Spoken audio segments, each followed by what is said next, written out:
Hello. So we're going to talk about hemophilia and royalty and take a look at a pedigree of a European royal family.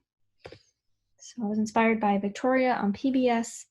That's quite a famous family. There's lots of TV shows about it. This one's pretty good.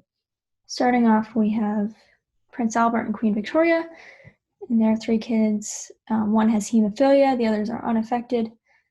Then Prince Alice and Louis IV have some kids. And then the Tsar of Russia and Alexandra have 4 unaffected daughters and 1 child with hemophilia. Now let's take a look at the different methods of inheritance that could be happening here. For autosomal dominant, we know it's not possible because Queen Victoria and Prince Albert both don't have that dominant allele to pass on. One of them would have to have it in order for a child to have it. If they were both recessive, then they couldn't have a child with the disorder. So it could be autosomal recessive. If both parents were heterozygous, then they could have a recessive child. So that one is possible. And that goes for these guys too, these other couples down here. Let's check for Y inheritance. That is not possible because Albert would have to have the affected Y in order to pass it on to his son Leopold. Same for Louis, but we see that all the men are not passing on that Y. It's coming from somewhere else, so that's not a possibility.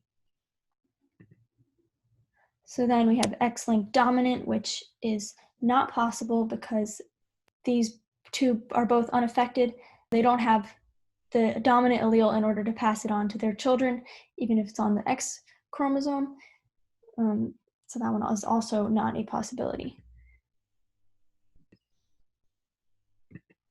So for X-linked recessive, this one would be possible. If Queen Victoria had a recessive allele, then she could pass that on to Prince Leopold. Same with Princess Alice. She could get the recessive allele from her mother and also be a carrier and pass that on to her son. Hemophilia is an X-linked disorder.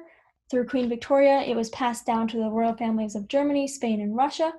Some thought it was a mutation, but it's much more likely that her mother was a carrier and unknowingly, and it just appeared in Victoria's children. Hemophilia is a rare bleeding disorder. It inhibits individuals from effectively producing sufficient levels of blood clotting factor. And hemophilia B, which is what Victoria's family had, it is factor 9. So it slows the blood clotting process, not allowing individuals to heal properly from a wound or a bruise or internal bleeding, which causes lots of complications in life. So here are my works cited. Thanks, hope you enjoyed.